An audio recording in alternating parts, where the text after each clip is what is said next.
He would have, well, he was almost arrested. 大家好，欢迎收看今天的节目。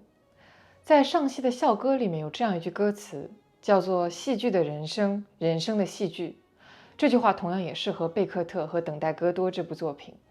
我们的贝老师呢，不仅是一名非常优秀的作家，同时呢，还是一名非常优秀的板球运动员。而且在二战期间，他参加了法国的反抗组织，秘密的进行这个地下的翻译和信使的工作。虽然呢，我们这位作家的笔杆子很厉害，但是据说他枪法不是很行，有几次差点险些丧命。那么就是这样一位经历过很多人生风风雨雨的人，却在他的作品里面常常会体现出一种超乎寻常的幽默感。这种幽默感在英语里面称之为绞刑架下的幽默。那么今天呢，我们将通过贝克特的人生来切入《等待戈多》这部作品。让我们一起进入今天的对话。The funny bit of the play is not only coming from the language itself. The more powerful bit is because they are waiting for something truthfully, don't know what it is, but they put their life on it. Yeah, I think that kind of thing. Well, I think you've made that connection. Because I'm waiting all the time. Yeah, maybe. And I'm kind of like, I really get it. Yeah. Because I'm doing the same thing throughout yes. Yes. Like, you kind of witnessed that. Mm. I'm waiting for something. Mm. And then you don't know what you're waiting for. Mm. But you're kind of like persistently waiting for that. Mm. Which makes that a bit funny. Mm. See, I think I'm more like Pozzo or Lucky. But where were we? Yeah, so Godot was produced in the 50s, and when you watch it, it's impossible not to see the presence of the Second World War in that play. But yeah, Beckett himself had fled Paris during the Second World War because he was a member of the resistance. Do you know what that means? A French organisation. Well, a French resistance to the Nazis. So France had been invaded by the Germans. And he almost been killed. He would have, well, he was almost arrested. So the cell, the people he was working with, which I think was called Gloria, so he was working with a unit. So the way resistance works is you have little groups of people who are pretty much self-organised. So you don't have much communication between cells, because obviously if you have lots of communication and you've been invaded by the Germans, if they find one, they can find the others. So groups function fairly independently. So the group that he was in was betrayed. Apparently by a priest. By a priest? Yeah, a collaborator with the Germans. So they heard that their cell had been betrayed, so the people that could escaped. If he hadn't escaped, he would absolutely have been killed. Okay. The Germans didn't put resistance fighters on trial or give them a fine or send them to prison. He would have been shot. So what he was doing was absolutely risking his life. I mean, interestingly, he wasn't fighting. Beckett wasn't shooting people. Apparently, he learned to shoot, and he was a terrible shot. Okay. So people have often said it was really lucky that he was never actually in a fight, in a war. But what he did was translate and code things. Nobody really knows quite what they were, because, of course, there was huge amounts of secrecy. But I think what was happening is he was encoding what was happening within the French resistance, and that was being sent to London to the war effort. But whatever it was, he was doing something very, very brave and very risky. The cell was discovered, and Beckett and his girlfriend, who eventually became his wife, ran. His wife is not James Joyce's daughter, not that one. No. He never married James Joyce's daughter. But they had been together for a while. Yeah, they were together in some capacity, and actually that was the source of Joyce and Beckett falling out, because I think Joyce kind of wanted Beckett to be with her, was happy for her to be safe. She was not very well. Mentally, yeah, and spent the rest of her life in mental hospitals. Beckett maintained a friendship with her, for the rest of his life. So yeah, not Joyce's daughter. So Beckett and his girlfriend fled to the south of France, to an area called Provence. During the Second World War, most of France was occupied by the Germans, but there was a part of France called Vichy France that remained nominally independent. So there were Germans stationed there, it was still dangerous, and the Germans kind of maintained control. there was this area that was kind of free-ish, and that's where they fled to. Okay.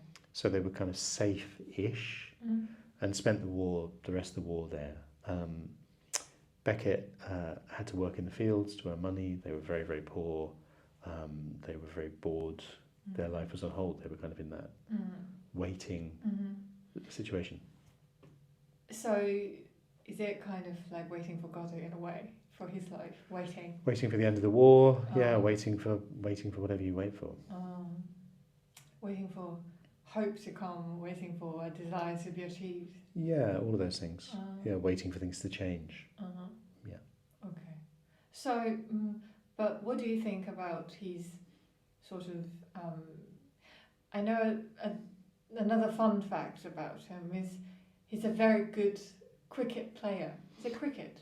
Yes. Cricket, yeah. Yes. Yeah. Well, certainly when he was at Trinity College. So Beckett's Irish. He was born in 1906. He was probably posher than Joyce in a way, or at least his family were still quite well off. Sport player. Yeah, so eventually he went to Trinity College Dublin, which is kind of Dublin's famously quite good university, the equivalent of Oxford or Cambridge or Yale, one of those. Very Protestant, so very much part of that Protestant community, and like all good Protestant boys, played the sports that Protestant boys play, which in Ireland is cricket and rugby. And yeah, he played for Trinity College Dublin, and that means he was entered in a book called Wisden, which is sort of famous account of cricket. It comes out every year. And yeah, so Beckett famously is the only Nobel Prize winner ever mentioned in Wisden. On that book.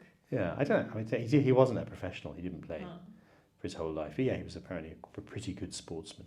And it's so interesting that just like Joyce, Beckett was utterly connected to Ireland and Dublin especially, and never went back, never lived there.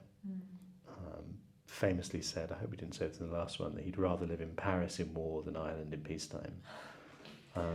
He'd rather face the Nazis than the kind of the austerity and the censorship and the poverty of Dublin.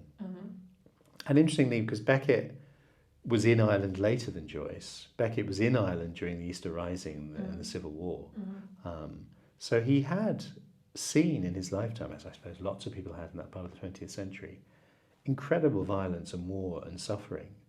So the pessimism that exists within all of the plays, including Godot, about what human nature is, was very experienced. And even after the war, so when he left Provence, he worked for the Red Cross, I think in Normandy in the north.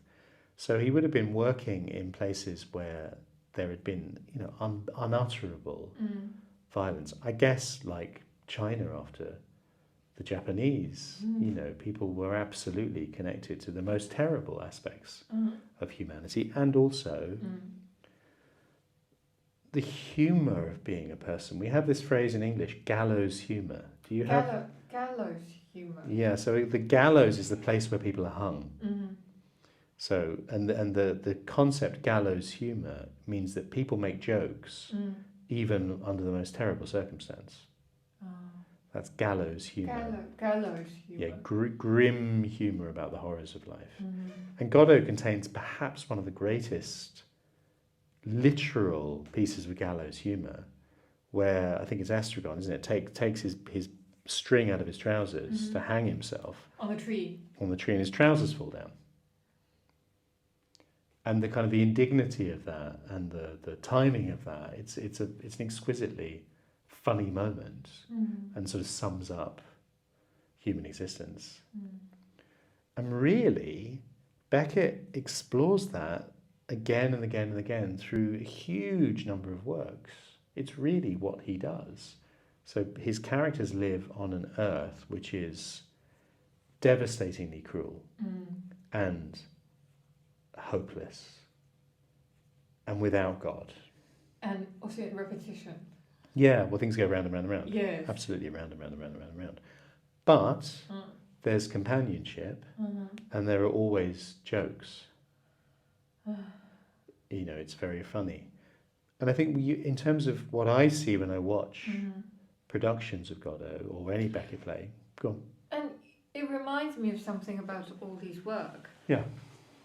Only apart from Endgame, Yeah. somebody commits suicide Hmm. on the stage in the play. Yeah. The other kind of work, people never really being dead. They just keep going on. Keep going. Yeah, I'll go. That's the ultimate sort of Beckett thought. Yes, yes. I'll go on. Keep going Yeah. on. Yeah. So in the companionship, there is hope. There is the possibility of some kind of redemption in other people.